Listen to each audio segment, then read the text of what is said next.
Yo, it's Joe and welcome to another video. So today we're going to be checking out the wrap-up for Exandria Unlimited Calamity.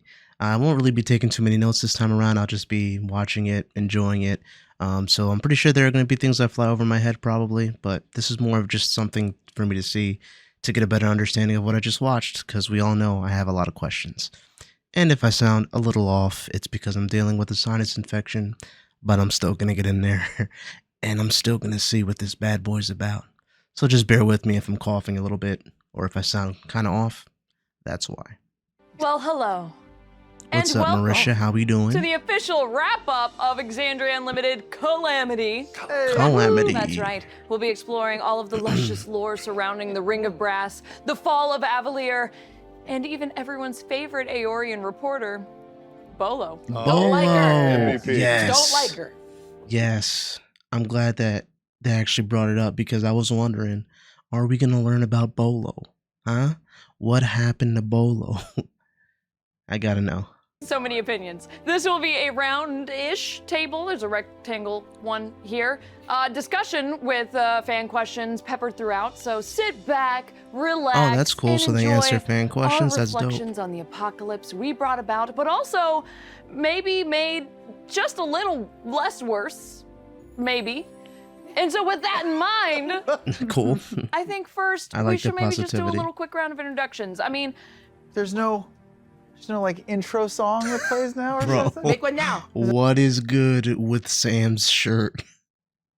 Is that Ashley? That looks like that's Ashley. Who did that? Huh? Who did that to Ashley, bro? Who took that picture? It's probably edited, but come on, bro. Sam is always messing with people. He's so funny. He's so Is there a funny. title sequence? and title Look at sequence that shirt. go. Oh, Yeah, it's an edited we're picture. all gonna die. It was so bad. On the Ring teleprompter, I of saw ass. the luscious ring of ass. Oh, that would be I got good. real confused. Oh man. That should have Sequel. been our name. Yeah. Ring of Ass. Ass. Well, now that we're back from that amazing title sequence, yeah, I mean, I'm assuming Well, most they people all know didn't who die, we huh? We are got if Sarah who you know, lived. watched 20 hours of us, but I guess, Luis, maybe let's just go around and introduce everybody. I'm Marisha Ray. Played Paisha. Hi, Paisha Marisha. Porco. Hi. Hi, everybody. Hello, Luis. I'm Luis Carrazzo. I played Xerxes Elides. First night. First night?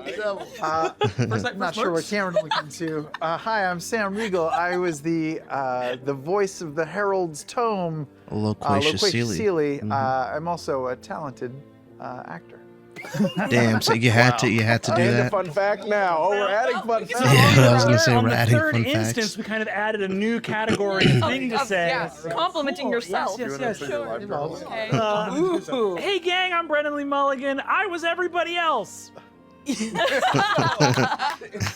And fun He fact, was. A fun fact, camera back. And a fun fact about me is that I am drinking a nice cup of Joe Nice. right now. it was not. I don't know. It was fun. Yeah. It was a fact. It was a fact. It was a fact. It was a Yeah. fact. It was a fact. Yeah. Also kind of a constant for you, I feel like. Ooh. You know. Yeah. Run for creative fun fact. We all He can quit whenever he wants. Figure it out.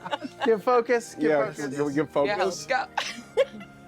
Oh, okay. Oh There's a shit! dance? See, now we gotta upstage everybody. Yeah! Hi, I'm Lou Wilson. Fucking Lou. And for the past 20 plus hours, I played Nidus Okiro, Guildmaster of the Golden Side. Oh my goodness. And fun fact about me, I've never had a piece of sashimi. What the fuck is a pizza I've never sashimi? had a pizza sashimi. I've never had a pizza What is that? sashimi. a pizza sashimi. Well, yes, and I'm assuming you all have eaten pizza sashimi?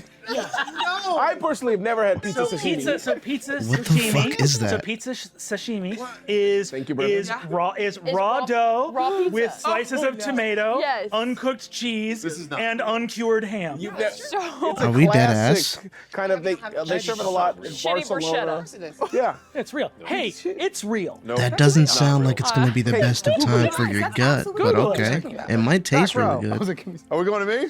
Hi. Hello. Hi.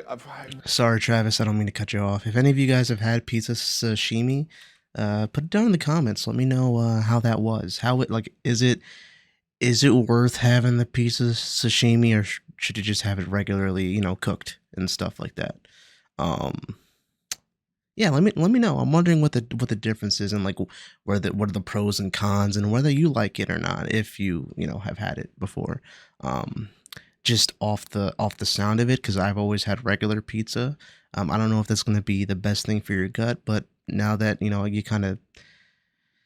that you think about it, now that I think about it anyways, regular pizza isn't really that good for you anyway, is it? So it's probably, honestly, it might be the healthier option. Back Less row. grease. Are we going to me? Hi. Hello. Hi. That's not a real food, right? Okay. I'm Travis Willingham. I played Sarah Agrupton. I survived. Cerritos Groupon. Cerritos Groupon. Yes! Sarah's house, better known as. I died. If you Google Sarah, you'll find my real name.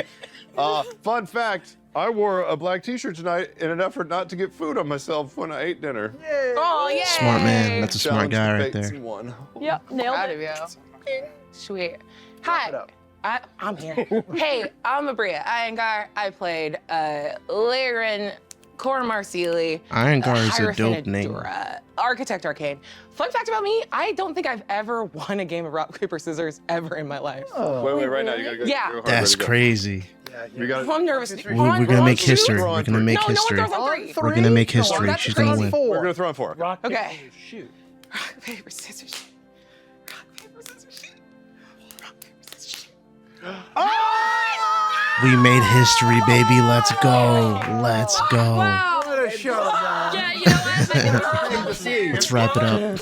Let's wrap it up. we won't get any better. That's, Yeah, That's exactly. the highlight of tonight. I love you. Kids, if you can dream it, you can do it. I'm actually What an sweating. inspiration. Nobody wants to. Well, you guys, let's just jump into some of this hot goss. We're just asking questions. There's no Yeah. format, right? Not really, Okay. but I also am the one with the IFB in my ear. Okay, And I okay. have a drive to move Okay. it forward. Okay. Yeah. Because I won't have let that happen. margaritas waiting for me at the end. Sure. of this. All right, then kick us off. So, everybody, knowing that this was the Calamity, did it change how you normally build your characters? Hell Good yeah. question. Oh yeah. Oh man. I normally don't care about optimized play, but Brennan said we were probably gonna die, so I decided, fuck you, absolutely not. And I worked the hardest I've ever worked to build a very cool character that could survive as long as possible. Yeah, you min-max. She definitely, Oh yeah. she it was very definitely fun when I was a finally fucking saw, like, savage, bro. everyone's Really good characters in the character. campaign, and I saw the HP differential between our two wizards, and I went, I've done a good job here. Yes, yes, good. That tough feat, man. Yeah. With the Tough arcane- is dope. With the arcane ward, you more than doubled Pasha, right? Yes. Yeah, yeah, yeah. I had 175 functional HP. Holy shit. Function. Yeah. If I ever use the arcane ward myself. Wow. Got it. Yeah. Plus that little like workaround to rebuild the arcane ward with an eldritch adept feat. Anyway, it's the nerdiest I've ever gotten about a build, and it was very fun and good. Did you like Nice. research that? Did you Yeah. like Google like how to break wizards? Yeah, yes. Like lots of people talk about it all the time, and then I sat down with my friend Trevor, who also is like very good at D&D, and I was like, okay, here's what I'm working with so far. Help me optimize this. That's so And we cool. worked for like 4 hours. And built a little monster.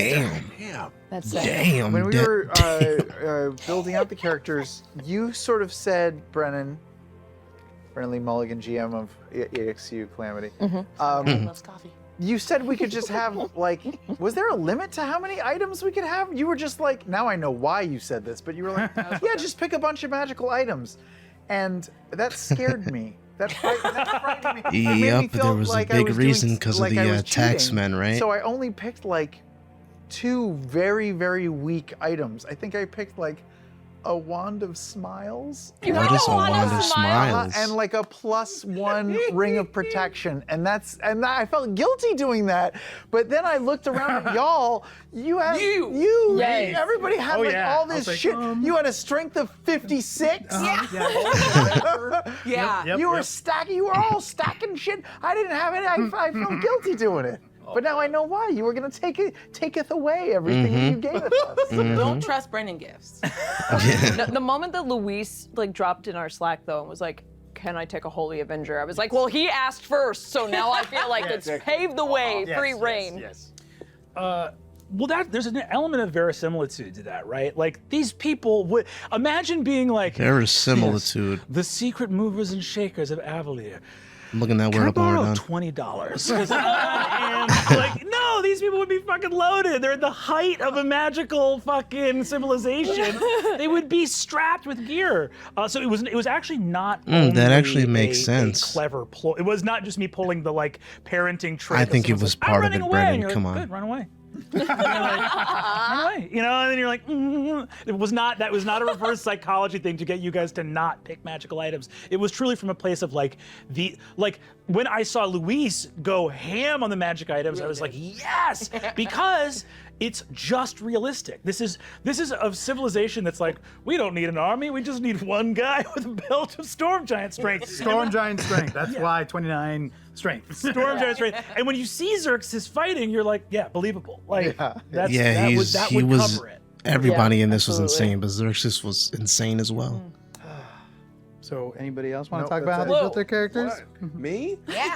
I think the build I went with, I wasn't so Calamity infused. I think I did really want to show out. I think being on Critical Role, I was like, well, I can't like show up and be like, well, I'm a bard. I was like, I couldn't. Sam does that. I couldn't just like, you know, hack it and just show up as a Throwing shots at but I Sam. was like, I want to. That's crazy. You know, because what are you just gonna show up and just be a bard? You know, and just be like, what bardic inspiration for you? I mean, come on. Are you That's kidding? crazy. I love it because you were both bards and both multi-class. That's true. I multi-classed as Warlock because, Brennan, you said that would be a good idea. No, I think I came into it, I was like, I've done a bard. I got to do something other than a bard. But it's also level 14. I don't want to learn a brand new thing. I don't want to learn sorcerer or wizard. Like, that's complicated. So I'll do what I know. I'll be bard. And you were like, well, you could flavor it a little with something else. And I think you gave me a couple options. And Warlock sounded okay.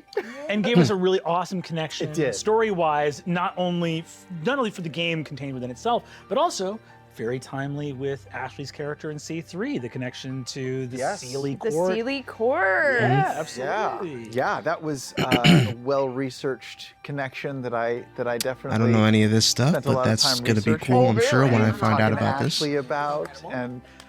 Or maybe it was Brennan saying, hey, who's your Warlock patron? And me going to like the Critical Role wiki and just looking up Fey characters in Critical Role lore and seeing the word Sealy and being like, great, done. Nice. Okay. So So Sealy was you were a already an bard, Warlock, and then established you were like a bard. I was a thing. bard sorcerer. Got it. Bard sorcerer. 4 levels of sorcerer, 10 levels of bard. Because I really wanted splitting spellcasting classes meant that I couldn't cast above a 5th level. But I had those, or I didn't have any spells above 5th level, but I had those spell slots. So I used magical secrets to get some sicker shit. Yes. What did you get? That was the dragon spell, the summon dragon spirit that turned into Shaq, and Shaquille O'Neal. the Cone of Cold. the cone of cold I used on one time at the very end because we Oh, never yes, the took a cone of rest cold, any yes. kind. No. And so All the GMs out there, fuck a rest. All right?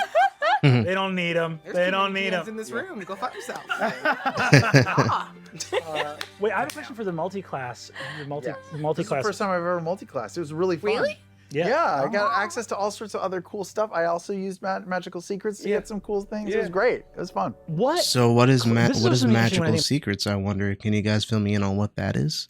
about multi-class characters? What class do you think your character started at first level? ooh, well, I picked sorcerer fourth. I was like, oh, Nidus is a magical person who like didn't really tap into that side, and so didn't grow much more. Like didn't just kind of think about himself as being magical and work with that.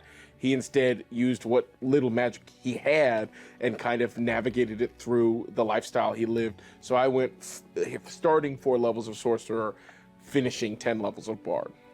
I cool. think similarly, Loquacious started as a warlock for, I think it was only 3 levels of warlock and then 11 levels of bard when he found his calling, found his true path Cool. and what could bring him fame and the adoration of many. Oh, I mean, bitch was busy. Nope. Hey, quick, Marisha, before I Yes. forget, what was Paisha's Oh yeah. school of magic? Subclass, enchantment. There we go. It was enchantment. Yeah. Yeah, she was a full-on, Enchantment. pure, all the way enchantment wizard. What is the difference? This is so so interesting. it So didn't what's really- an it's enchantment like, the wizard enchantment wizards, compared to other perks wizards? and abilities is that you can you can split your enchantment spells and do like multiple targets on single enchantment spells, but it just kind of didn't really become super relevant with what we were doing. Yeah. Sure. And by the time we were fighting, I wasn't going to be like, well, hang on, let's talk. So it just kind of didn't really So become that's super more of relevant. like But my thing- enchantment. So I feel like you're enchanting someone something. So I'm assuming that that's more of like a charisma based thing. I'm assuming, right? If I had to think of anything, it'd be more like charisma, persuasion sort of a deal. I could be wrong, but that's what I'm gathering from what she's saying. with Brennan, like the way that I just broke the class and just made her powerful, because I wanted to have her be super knowledge based and have this orb that she had where she just stored everything, and being the leader of the library, I was basically like, can I just take like all the spells? I know there's a limit. Can I just add like 10 more spells though, so I just have a lot? And you were like, yeah, you like theoretically you could just pull from. You're like, it will. You could just Google it in the middle. Damn, Yeah. Brendan is really You're not good gonna with take just a nap. working with Go everybody. ahead. I mean, Yeah, fine. Exactly. I said this as I was watching it, but like he really is just great with like working with people, letting them play their character how they would want to play their character, even if like it might make them a little broken. I mean, granted, they're level 14 in this case, but even if it makes them a little bit broken, is it realistic? Does it make sense? If it makes sense, hey, theoretically, why not? Do your thing, you know? Very, very flexible. And it was cool. He's a really, really open, really good GM from what I've seen. I mean, I've been saying it the whole time I was watching the, I guess you could say what the mini campaign that they had, but yeah, no, he's really good. Really good. Sure. Pretty much. There's a weird, this is a bizarre tangent, but literally to what Travis is saying about like, yeah, sure, go for it. There was that attitude of like, because I think GMs and DMs can be stingy with stuff that they don't actually need to be stingy with. You know what I mean? Like your character is the keeper of scrolls for an entire city. You would have an infinite spell book. You would have all the spells, every spell there's ever been. It would be bizarre for you not to. And I think that you need to be generous with that stuff. There was a kid at my old summer camp who was a young adventurer who was obsessed with elves. He's like an 8-year-old boy. And he was like, in the game, can I be an elf? I want to be an elf warrior. And I was like, so cute. And he came up to me and he kept asking like, can I have a laser gun that only elves can use? And I'd be like, well, that might not. And then he came up to me and was like, can I have the power to walk on snow like Legolas? And there's that instinct you get. There's an instinct you get where you want to say no to requests. But then I looked around and I was like, it's the middle of July. And I was like, you can walk on all the snow you want. Any snow you find, walk all over it. You're a snow walking master. So like finding Wow, so like finding he those runs like things that's little like, yeah, camps that's with not kids game-breaking. for like It gives D&D and someone stuff. Is access that to what all that those is? Spells in that way. Yeah. It was cool That's stuff. cool if We that's were what talking that about is, this or he earlier, like kind of though. How did teaches you walk into the Age of Arcana people and be like, who are into that, absolutely like no magic? that are kids who may be into that, Oh. how to play. Well, Get their the character bearings, creation part kind if of that's what he's informed doing. all of it because they were like, come with some ideas, come with some partial builds. I didn't do any of that shit. I just showed up my lazy ass to the table, and then everybody was spitting fire and had great ideas, and all of a sudden the shape of what this could look like started to take shape, but I was the last one to go. I just happened to be on the end of the table as we were kind of going counterclockwise, and everybody else had killer magic. You all were super powerful with magic. I was like, well, you got to have the one guy that's like sharp, pointy things only, right? And then I asked Brennan, I was like, what's a really good like investigator? Like, what would be really good at finding out details and trying to like keep a check on all this magic run amok? And he was like, Inquisitor Rogue.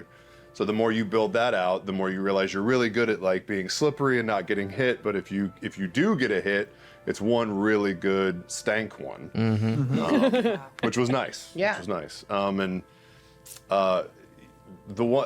thing I do when I build characters is I start like with an item. I don't know why. Ooh, okay. Like when I built Ford, what's the store on Magnolia here that has the old wardrobe departments like drop off? It's a wrap. No, it's a wrap. That's right. We went there for Halloween one year, and they had like Dracula Untold had put like all these clothes there, and I found these dope greaves that were like these silver folded greaves, bought them on sale or whatever, and that was how I built Ford. Was he started with like these forearm bracer Oh wow, greaves, that's and then really cool. everything came off of that. So when it was Inquisitor Rogue time, I was like, okay, it's got to be an awesome weapon. It can't just be some normal shit. What is there? And there's this Navy SEAL named Jack Carr that has these hawks, these Winkler R&D hawks that look like the craziest things you've ever seen. And I looked them up, and they're part of this Sayak Kali fighting system in the Philippines, which led to the Philippine Eagle. And so it just like that's so rolled and cool. rolled, So and that's why he was that's like, just how oh, that that's started, so but, cool. Like, the eyes so of cool. Avalier and being the site warden, all that stuff just Damn, came that's together smart. so beautifully. And it was just nice to have one non-magic person that's just Damn, trying to Travis, make that was it good. That was really Yeah, good how that absolutely. came together, like with the research. It definitely That felt makes like a so little this like it makes so much sense. So, like you said, like being the eye of Avalier, you're an eagle, a hawk,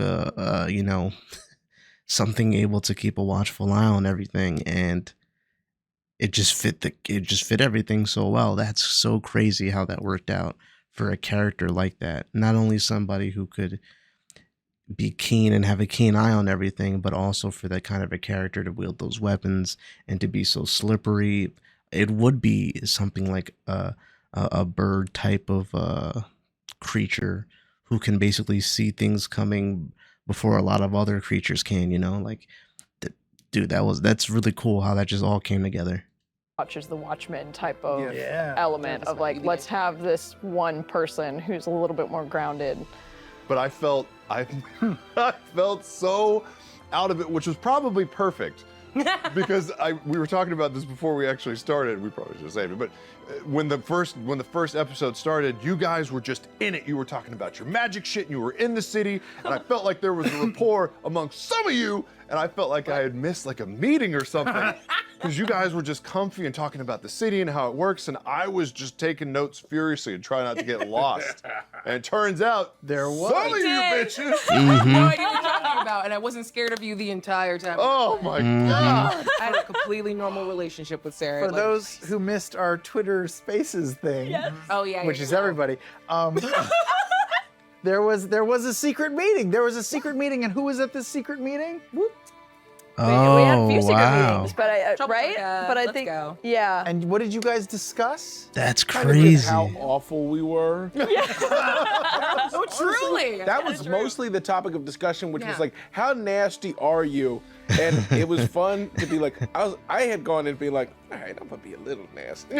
And then we were talking, and immediately Abria and Marisha were like, we're nasty. And I was like, okay, we're nasty. And then we turned out to be really nasty, nastier than even I planned. So much nastier. But yeah, that was most of the meeting was agreeing how we were nasty and how long we'd been nasty for, and the many ways we had been nasty together. It's very good. I'm trying to think of the Now that's nastiest stuff hot. that came up in that meeting. Because basically I was like, hey, the replenishment, this is what's supposed to happen. 25% of the city's ether is supposed to go to the Yeah, Galdrashari. yeah. The other 75% supposed to go into the ground and replenish the replenishment, all of Dominus. Is that really happening? Or what's happening to that city's energy? And we were all like, yes. Yeah. and just this flurry of like the stuff. I think there was one point where it was like, I was like, okay, you tell me when I go too far. People extending their lives. Maybe there's a magister who hasn't shown up in a little while. Maybe he's a lich and not telling anybody. And that didn't even raise an eyebrow. Yeah. You were all like, a good that's fine. beginning. That's fine. Keep thinking, That's brother. fine. crazy. Yeah, like all good. So it was very, the whole network of like, See, someone so like I'm glad that even as somebody who didn't know any of that, and I'm sure all of you guys watching at the time who didn't know any of that really could, kind of see that these people were not very likable people, and you could tell they did some things behind the scenes. I was saying it all the time. I knew that they were doing some stuff behind the scenes, and to find out that they even like in real life were having meetings with each other that some people like Travis were not even privy to is crazy. But definitely picked up on that. It was a very interesting way that they kind of put all that together and play their characters in such a masterful way that you can tell that something's up with them. I knew it, but again, that's a lot of that is like thanks to them and how well they portrayed their characters. Intercepting with the Septarian and the whole idea behind Paisha of someone who had found a job like a Senate parliamentarian, had found this job and been like, oh, people think this is not important. It's about to be incredibly important, and I'm going to flip this on its head. Interfacing with the entire wealth of the city and someone who like saw the vision for what Avalier could be and was like, yeah, no amount of if you have a cause, no amount of backroom dealing is ever gonna make you question what that cause is. And then the entire technological, the Layrite, the whole point of the secret project of like, we're gonna take the city, this is how we beat Aor, this is how we win the kind of Arcanum space race of like, okay, you guys hate the gods, other people like we look down on them, Ascension, we're going to become an interplanar city. We're going to become a city that trades with every other realm outside of Exandria. Ambitions. Yeah. There's nothing Oh, wrong so with that's that. like a I think It thing. was great, and it worked out Amazing. super well. It was super gonna. It was super good. Theoretically, it worked. But it's but it's very funny to hear everyone talk about how the secrets were, because this meeting has of course was like very fun and schemy and great. And I was also like, because also I didn't want to have that, I said it in the Twitter Spaces thing, but I didn't want it to be like Christmas, where it's like everyone gets the same amount of presents. Where it's like, where, you know what I mean? Where it's like, where there's sort of like, no, there's some people in this brass ring that are up to an asymmetrical amount of shady shit. And like, that's realistic, and that's gonna create fun dynamics, which lo and behold, it fucking did.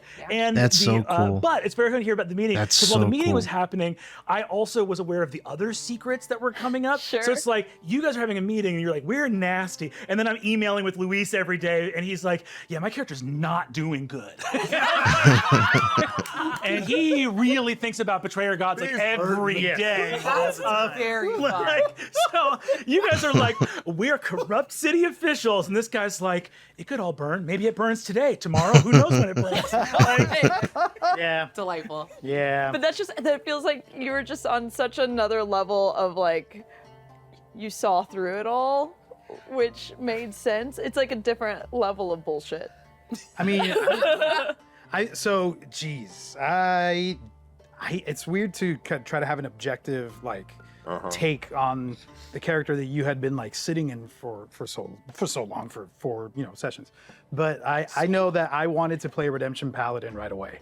I thought maybe a cleric, but then I was like, nah, Redemption man, Paladin. I want to play a Redemption Paladin. That's literally a to thing, the Redemption, because I think a couple of you And guys have I said that wanted in the to comments. just But I thought you were just saying like, no, he's a myself paladin that's going in for a way, redemption. I too, didn't know to that just, was like really a commit to thing. that. And The little intricacies of D&D, man. This is so interesting. I feel I learned something like all the time.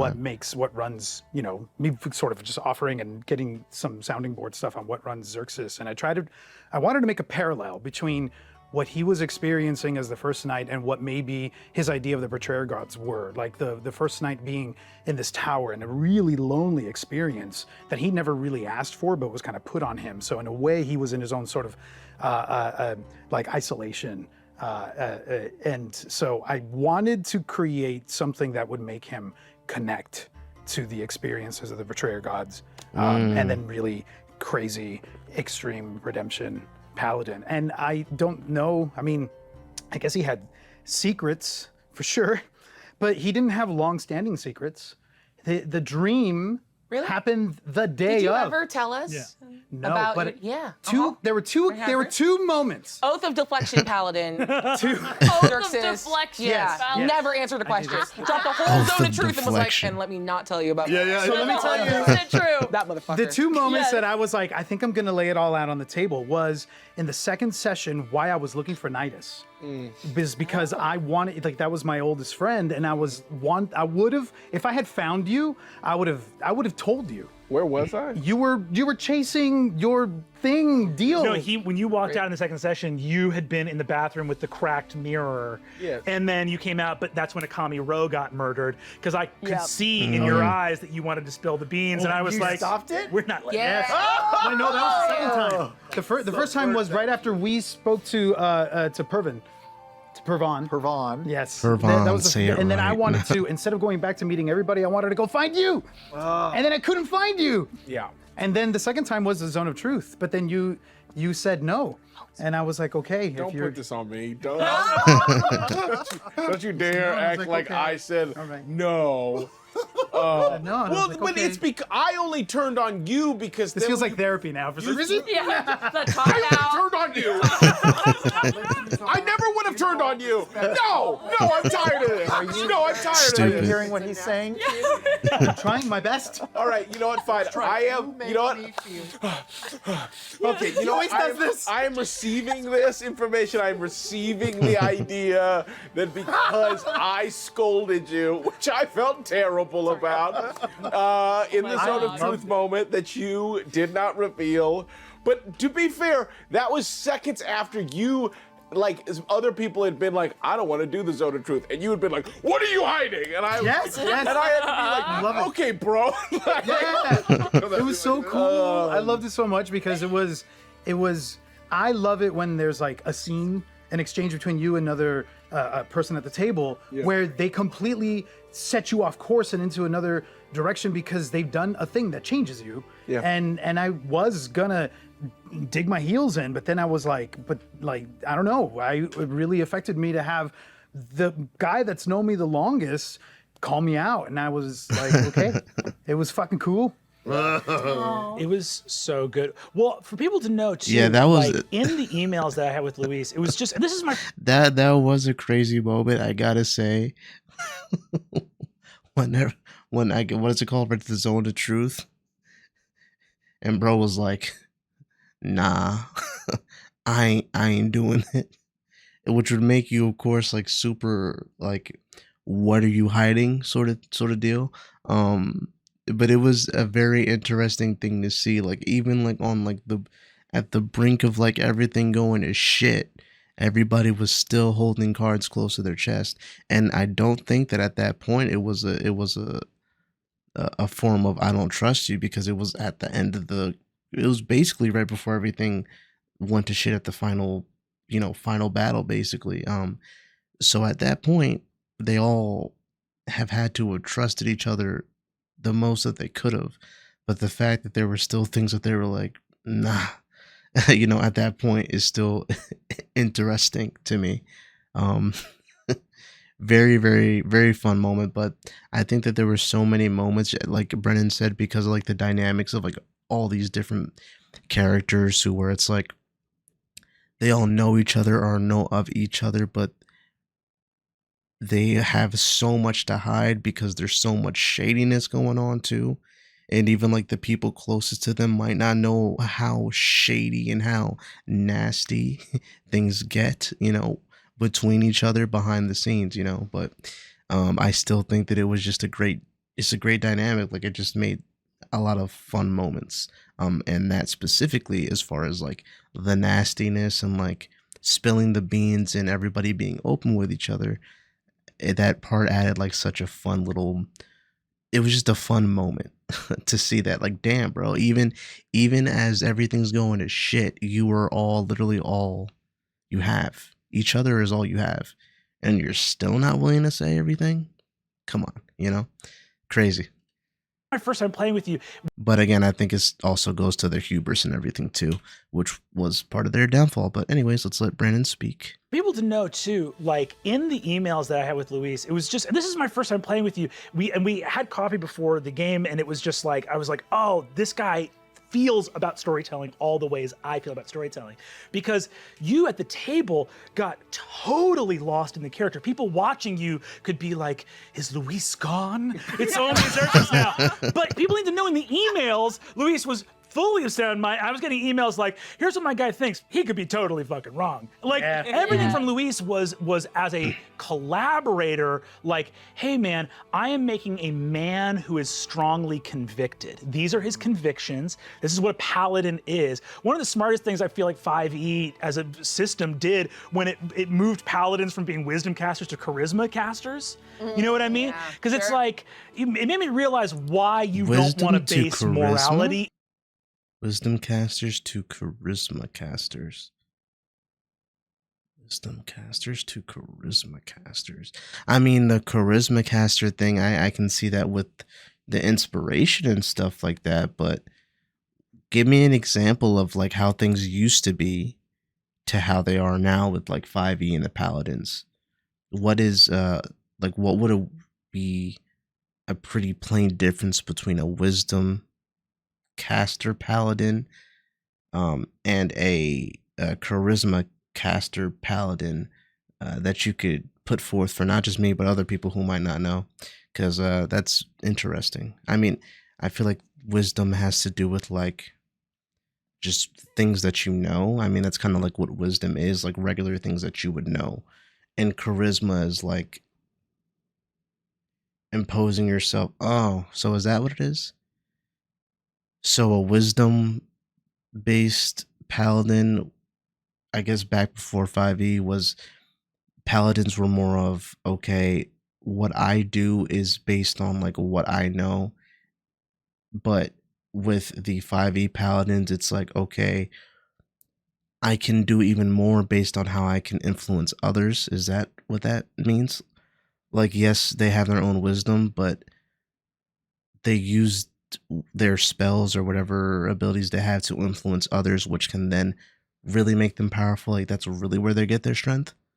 I don't know. Let me know. Let me know if I'm in the ballpark or if I'm not. Give me an explanation if I'm not. In charisma. Right? Because you're like, the only thing the world needs is redemption. And I'm gonna do it every day, no matter how many people get hurt or how badly it goes or how many times the world tries to tell me it's not working. Wouldn't call that wisdom. Yeah. And having that insight skill ratcheted up can be helpful. Everyone is redeemable. Are you the right guy for the job, right? Are you this and person he thinks that he who is. can do this thing in this he can moment? fix and them. It felt like there was such a thing like you guys were saying in the where comments section. He I can took fix this them. universal truth about like everyone can be saved and didn't see the bridge to I can save anybody. Yeah. That never occurred to him of like, am I the guy for the job? And I thought that was so beautifully done. Thanks.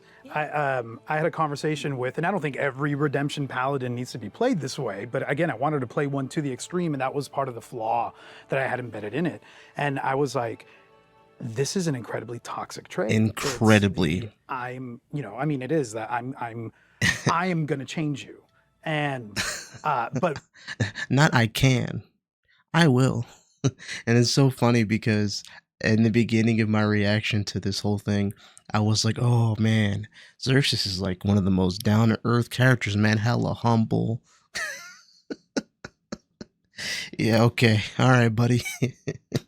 from such a well-meaning, heartfelt place. And that wasn't the only layer to him, because I also wanted to play someone whose like flame of hope will never extinguish. And that those two can, be synthesized together, but they don't have to coexist. So yeah, I guess from the get-go, I wasn't really plotting like the nastiness, but I was like, let me embed it into this blind spot and have this person who is the most well-meaning, the goodest person in his own heart, and let's give him this like flaw and this blind spot. Yeah, well, and you kind of talking about the flaws, because even, us sitting around the table, me, Lou, and Bria, and being like, we're gonna get nasty, in the same way, of you being very cognizant of Xerxes's flaws, we were kind of in the same mindset with like, we know we're being shady and shifty, but our characters at the end of the day are like, this is justified, and we are doing it for the good of the city and the greater good. And that was, Bro, I think I said it, like, I know I said it at least once, but the quote of "the road to hell is paved with good intentions" is literally, this is the story. It's a saying, "the road to hell is paved with good intentions." I don't know where it's from. I just heard it before and I know what it means. And it basically means, you know, it's basically when you lose the plot. It's you want to do something that you believe is righteous. You want to do something that you believe is right, right? You have a goal, and this goal is righteous and right. But the steps, the journey to reach that goal, and what you do during that journey can be so antithetical to the goal that you're headed towards that it ultimately causes an even worse situation, or the opposite of what you wanted to happen in the first place, you know? And it's literally what happened.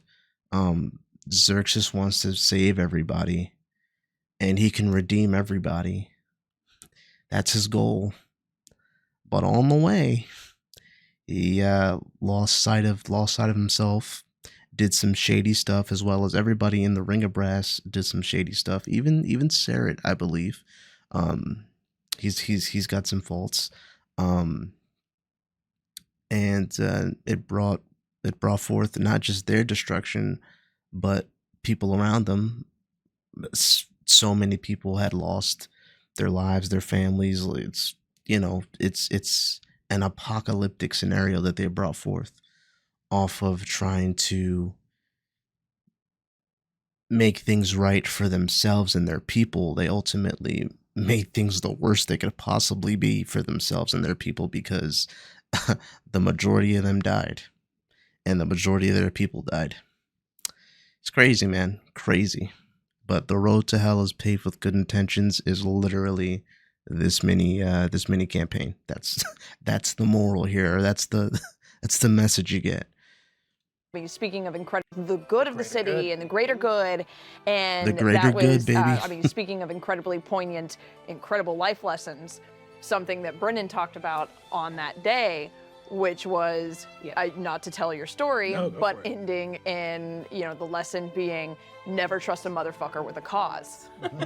And it felt like so much was really rooted in that, about how you really, so much of like the flaws of, you know, for Paisha especially, and, you know, Laren and Nidus, was that being blinded by their ambition. And it's not to say that they weren't evil, and I honestly think trying to play like a evil on the spectrum character is like boring and dumb, because there is no like black and white spectrum.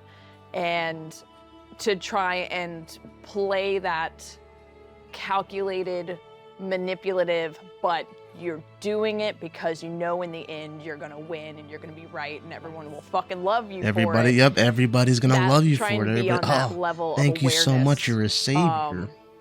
You made history. That was some damn mental right? gymnastics. Yeah.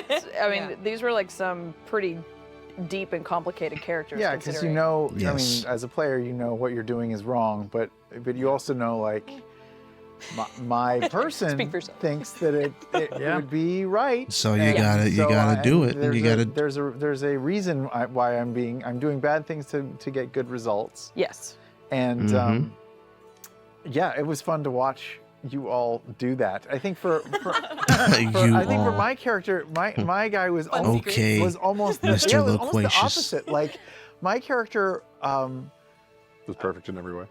well, no, like, he was a liar all the time.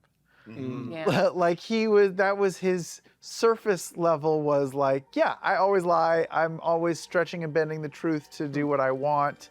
So it's not really a surprise, but like the weird secret was that or the flaw, I guess, to Loquacious, which I sort of figured out as we were playing, was not that he was an easy liar or a good liar, but was that like he was lying to himself more than anything, more than anyone else. Because all of them, like, I think that all of them were lying to themselves.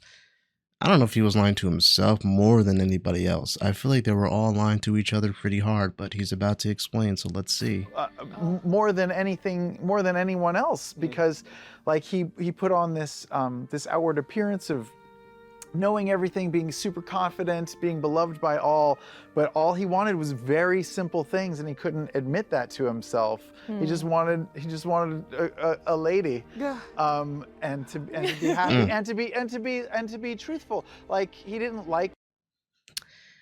I'm not gonna get into spoiler territory, but there's a movie called Everything Everywhere All at Once that came out. I think it was like a couple years ago. Y'all gotta see it if you don't know what I'm talking about. It's I can't talk about it because I feel like if I talk about any portion of it, it's gonna be spoiler territory.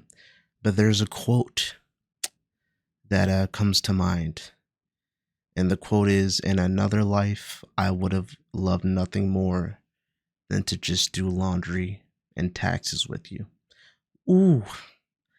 If you guys saw that movie, y'all know what I'm talking about. That line right there, when that line is said with the context and everything, bro, and like what's happening in that scene. If y'all know what I'm talking about, I'm sure y'all can agree. But if you haven't seen it, watch the movie. It's very, very good. Very, very good. Highly recommended. What he was doing as the Herald of Avalier either, because it meant bending and stretching the truth, and what he wanted to do was just like be a gritty indie reporter for the LA Weekly. Oh my God, go Gonzo! Covering rock shows or whatever. But like, and he needed to like admit that to himself. Like he doesn't really want all of this pizzazz and stuff. He just wants to be a good guy, and I think that was his weird like opposite flaw from the rest of you. Yeah. Meanwhile, Cerritos Groupon over here had no flaws. Cerritos Groupon. He was a bad dad.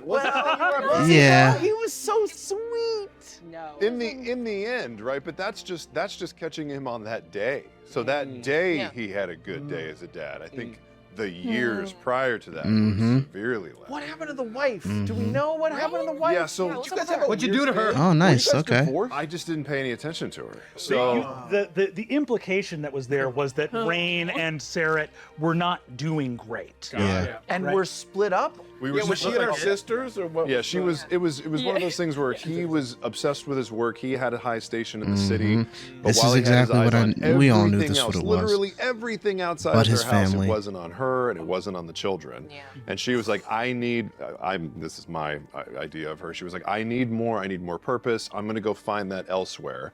And until there's something for me here, I won't be here. And I'm sure he was like, okay, and just went back to work. Wow. Right? Just totally blind Yes, Rain. and all that stuff. And so, I feel like I think it's always interesting to try and put a little part of yourself into characters. And so as like a new dad, one of the things I'm always fearful of is just working so much that you'll miss parts of your life. And I definitely pay attention to my wife, but you worry about...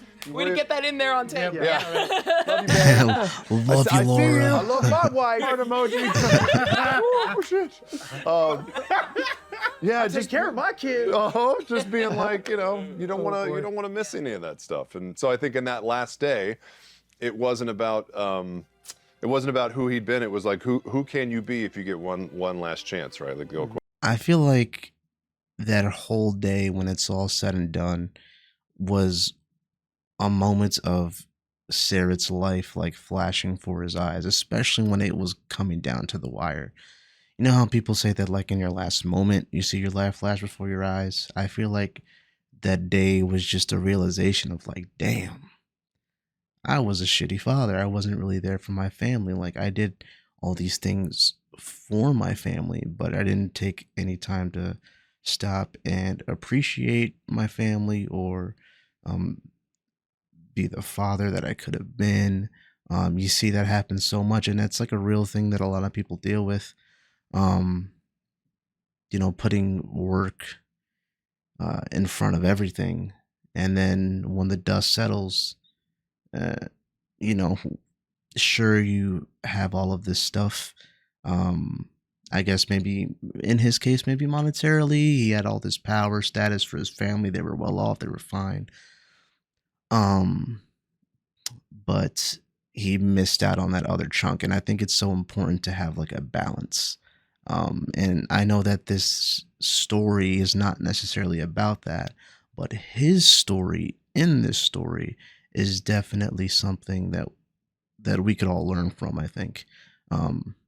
Because he wasn't like, I think that out of everybody, he was the least flawed person. I can agree with like everybody else here. Everybody's like, oh, you're just a bad dad or whatever. Like, not that that's nothing, but compared to all these other people, it's not much, um, but to his family, it's everything. And I think that he realizes at the end to himself, it's everything. Um, Definitely, there are parallels there between Loquacious and Sarah towards the end of that. Question: if you had one day left, what would you do? I think That's so good. I think also like with Sarah, there's a part of me that really loved his presence in the group because there were shady people. And if Travis, and when you said like you pitch your character on, it's like I want to be Jor-El, I want to be the guy that gets his kids out of there. I want to be tapped into like Vespin, like there were a couple of different. Everyone made a choice that helped lift the story up. Being like I'm into the betrayer gods, and I was like, well, they're pretty important in this time period. That's very helpful. And for you being like I'm on Vespin Chloris's trail, where it was like I was like thank God. I was like great. That's how we tie Vespin into this thing. But what I loved in terms of if you had also been a shady motherfucker, right? Then we have a group of a group of people that are doing shady things. Like even Loquacious, his very first scene, he's influencing an election. Like he's not involved with the ether scheme, but this guy is shady as hell. He's incredibly corrupt. And having one person who, if you had also been corrupt, people watching at home would get to go like, oh, that's what happens when everyone's bad. Not like me, who's good. And you were good and also didn't stop Calamity. And it was really important, at least like for me, to have one character who's like, he's not backdealing ether, he's not influencing an election, but his attention's not in the right place. And at the end of days, that matters just as much. And it was interesting because I wasn't privy It's super to like the poetic. Council of Three.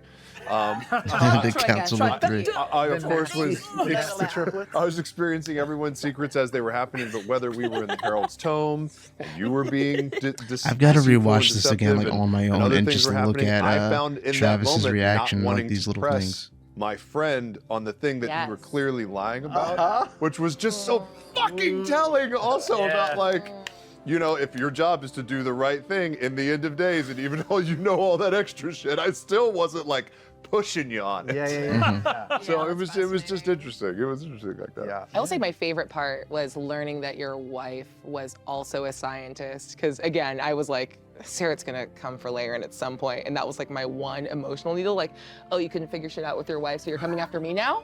Damn. And I was just waiting That for would that. be And it never came up, crazy. which is great. But like, God, what an interesting character to like, that there's something big here, and you have to go, I'm gonna pay attention to this other thing and hope that somehow allows me to sidestep what I know is bad in my own front yard. Mental gymnastics, man. That's heartbreaking. I think he also has a crazy respect for the arcane wielders.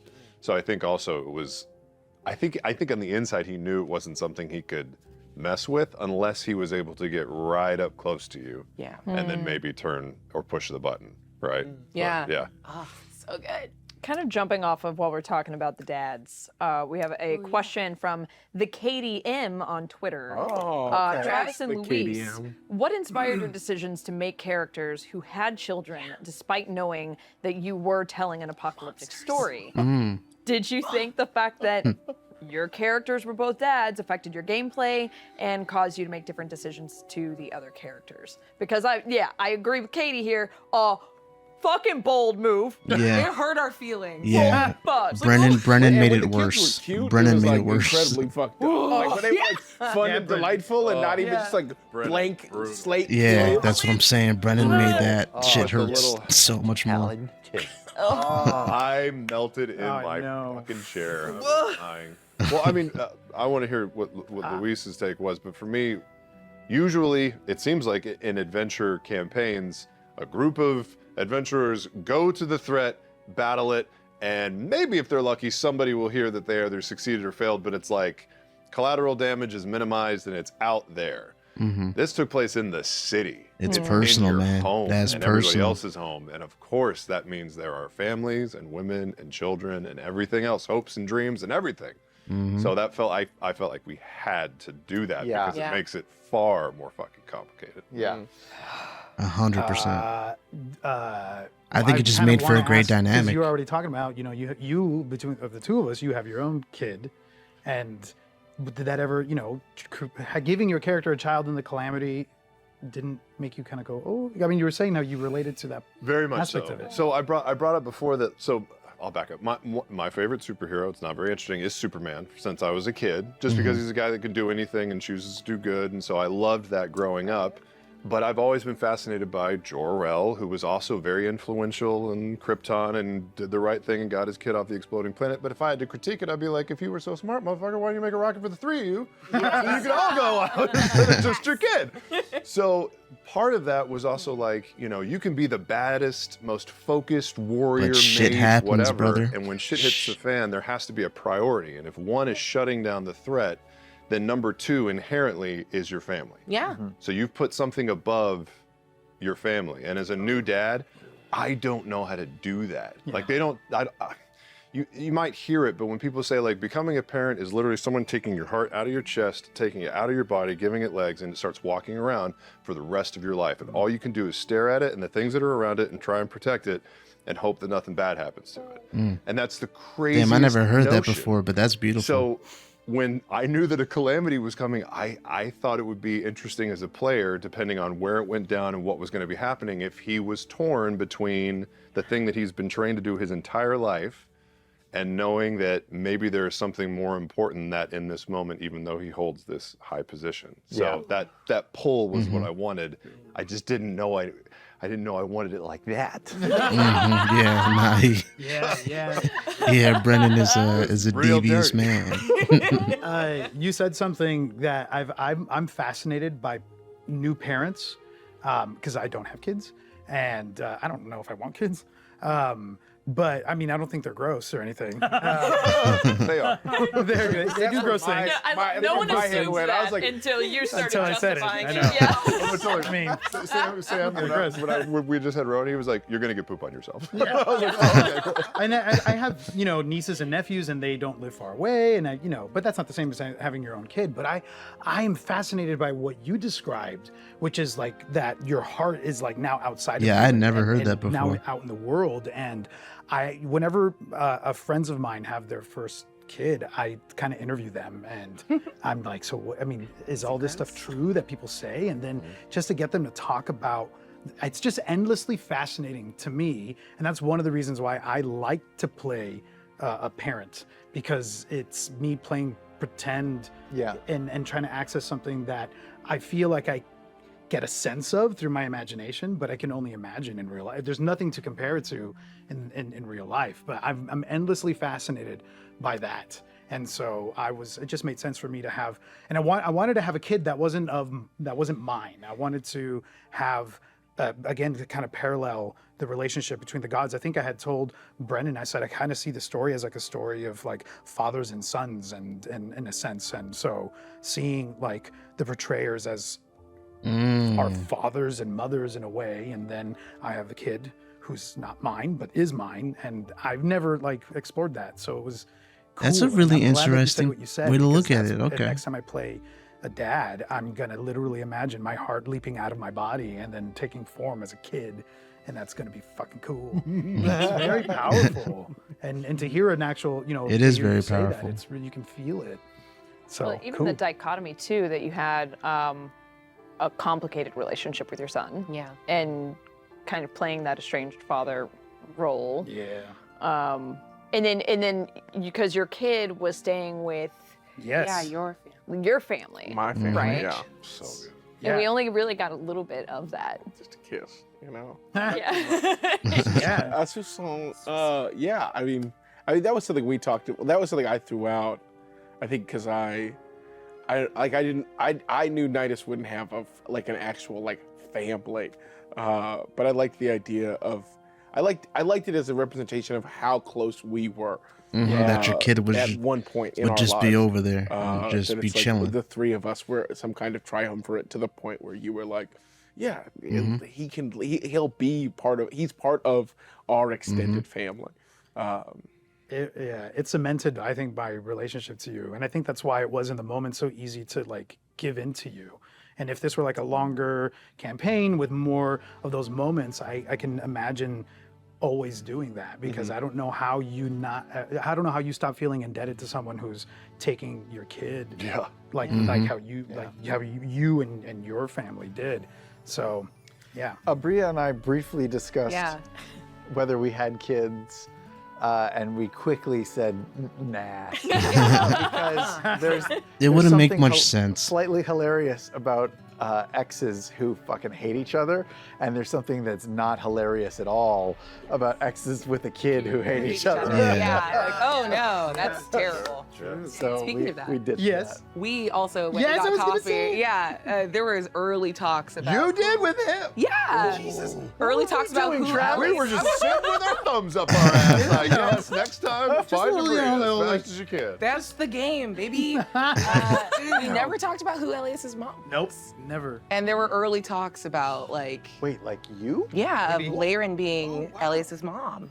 And I think I that think I would've said been you decide that, crazy. because I don't think I, I didn't want to known. take away from. Like, it felt like I I was think it stepping would have too been much. pretty cool. That would have been I something was interesting. excited about it. But yeah. It stepped in on like a very powerful thing about like the family that you choose that aren't necessarily born to you, and I think it would have been like this weird Yeah, that would have step been away, because then there was like that sense of crazy. like claiming of yeah. That would have been but crazy. I remember us talking about it, and I was very excited about like, oh man, I always think about fighting everyone. in the group, I think it was good enough what they did though. I don't think it needed to spread itself so thin, and by it I mean like the story, the plot. While that would have been interesting, I feel like there was already so much going on that I don't know if we would have really been able to kind of, I don't know, circle back to that in like a way that was easily digestible, I guess. I like what they did by keeping it more of just Laren and Loquacious and their relationship, because it was funny, yet it was like heartwarming. It was, I think that was just perfect because we got to see that little bit of banter between them. I think if it would have been like the little triangle thing going on there, it would have been a little too much, I think. But that's just my opinion. Let me know what you think if you disagree. Apparently, Abria was excited for it, but I think that what they did worked out for the best. Yes. I'm just excited about like, oh man, I always think about fighting everyone in the group, I guess. I'm just PvP minded. That's crazy. Abria almost killed me in Flowcharts. something else we did. Yeah, oh, that's right. Oh my God. Well, I'm just an asshole, so I'm gonna stop telling that story. That's fine. Never mind. But yeah. Bria's just coming to collect heads. That's I all. am. I'm here to just ring bells. Yeah, the idea that like if we ever got into it and talked about like Elias potentially being orphaned, I'd be like, no, he still has his mother, and make that the big reveal. But it never came to that. No. Oh boy. Just thinking about, I love the Gestalt space that was rendered, even by the stuff you guys didn't talk about in your character's backstory. Like thinking about Xerxes, and it's like, okay, so this is a guy who came aboard the city while his husband, an Eldritch Knight, was First Knight, so we could study his weird Paladin Oracle stuff that seemed to be unique. His husband died, and then the backstory that didn't come out on camera, but the city put a lot of pressure on Xerxes to become First Knight because there wasn't a great candidate after Evandrin was gone. Damn. So him leaving Elias and Kath Moira was something that there was a lot of political pressure on him to do, of people being Something like, that he if it's didn't not really you, want it's to gonna be do. fucking Kevin, you know, and like, Kevin. you know, like, so we Do can't. you be- want to doom Avalier to Kevin? Kevin? No. And so this guy, it's just like, hey, you know this like grief-stricken, completely alone knight up in the tower who keeps talking about dreams of betrayer gods? Should anyone check in on him? Nah, he's probably fine. His kid's a continent away. He's fine. Strong. Hold on, and you'll work it out.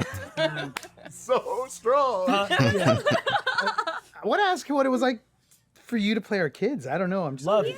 Love it. Well, because there's a convenience to orphans, which is why from fairy tales and fantasy immemorial, it's just convenient, right? I have no attachments, so an adventure makes more sense. Yeah. When does Luke leave Tatooine? When his aunt and uncle are dead, right? Like spoilers for a sorry. Spoilers. But you know what I mean? Like, and I think there's something to the idea of but in a thing that's all about stakes and loss, I think it's really necessary. And I love doing any familiar relationships, siblings, parents, children, because I think that there are people. People are like gems, right? They have facets to them, and some of them only get exposed within certain relationships. Totally. So you need certain things to see certain sides of people. This is very true. And again, I feel like even in just the blush of everything around that, even people that did try to like avoid those, or did not try to avoid, but like Patia, people that were distant, but like Patia and her grandfather, and Nidus and his brother, and things that never get said. But by the fourth episode, I'm like, Daedalus is Nidus's older brother, and he kind of never did make it to Avalier. And how does Nidus feel about that? The fact that his older brother got married and became sort of the mayor of Kath Moira, and you unmarried are like, no, I did become the dragon. And all that stuff just becomes implication in the background. I just love it. I think all that family stuff makes it so rich. I feel like we've been away from questions for a second. They keep Yeah. scrolling. Lou, Yeah. Nidus was a pirate who became the key to. So natural. so natural. Yeah, it's very natural. Yeah. I'm so good at intros and outros You're and the segues. best. Yes. Nidus was a pirate who became the key to Avalier's resources. Does he feel as though his dreams were realized even though the city fell? Great question, Brendan. Really good. No, I don't think so. Hold on a second. They keep Yeah. scrolling. Lou, I feel like we've been away from questions for a second. They keep Yeah. scrolling. Lou, Yeah. Nidus was a pirate who became the key to. Okay, I thought that. Natural. So natural. I thought that was a cut there that they made because the lighting was a little bit different too. I'm actually gonna stop this part here though. I'm gonna continue the rest of this a little bit later. So that was my reaction to the first little bits. I want to say around 50 minutes or so of the wrap up. If you made it this far, please leave a like, maybe even subscribe. And if you're a subscriber but you're not a channel member, for just $1, it'd go a long way. If you just support your boy, you get early access to stuff like this as well as other perks. But it'd go a long way, and I'd really appreciate it. And you get perks too, so it's a win-win for just $1. Anyways, I'm about to get into my thoughts, so if you guys are interested, here we go. So far, this has been a very nice treat, and it has been a little bit of an eye-opener to look at things a little bit differently. Based on like the questions that they're answering, and even just like how they're bouncing off of each other and like telling their stories about how they made their characters. It's super interesting to see that there was even a secret meeting, so to speak, between characters. That's always fun. and it led to like a really fun dynamic there. And I always forget that these guys always speak, for the most part, with the GM or DM, especially somebody like Brennan, who basically got a crash course on the lore from Matt, from what I understand. Um, and Brennan was then able to help everybody tailor their characters in a way that not only fit with the story, but in a way that they themselves wanted to make their characters very flexible in that, and it made like such a good story so far. Um, but yeah, so far I just think this is great. I think that I would really like to see Abria as a GM or DM, but I don't know if there's anything out there. I think you guys brought up something, and I'm forgetting it, that wouldn't spoil what's going on here. I think it was like part of Dimension 20, was it? If I'm not mistaken, that she DM'd for, but maybe I'm getting mistaken with something else. Anyways, I really want to see her as a DM or GM. Um, and I just, I don't know, I'm enjoying this. I enjoy seeing everybody talk about their characters and the intricacies of like how they put a little bit of themselves into the character. Uh, Xerxes, well, I mean, Lewis can't necessarily relate to Xerxes as a kid. I mean, like having a kid, so to speak. Like Travis can relate to Saris and him having a kid or kids. But Xerxes, uh, Lewis had definitely put a lot of thought into Xerxes and how he would feel about the character, and taking like inspiration from friends and family and stories that he knows about like family, and how he would feel, and implementing that into his character. Travis very much so, from his answer, put a lot of himself into Sarah, which is cool. And I think that it takes a lot of talent to be able to put yourself into a character like that, but also be able to take a step back during different scenarios in the story and be like, okay, here's the part where my character would do something that I wouldn't. And they talked about it in this little part, and it just makes you appreciate their improv and acting ability so much more, because nobody really did anything ever that was out of character. Um, they played their characters true, even if it's not something that they would have done. They're like, my character would do this, so this is what I'm going to do. And I appreciate that a lot.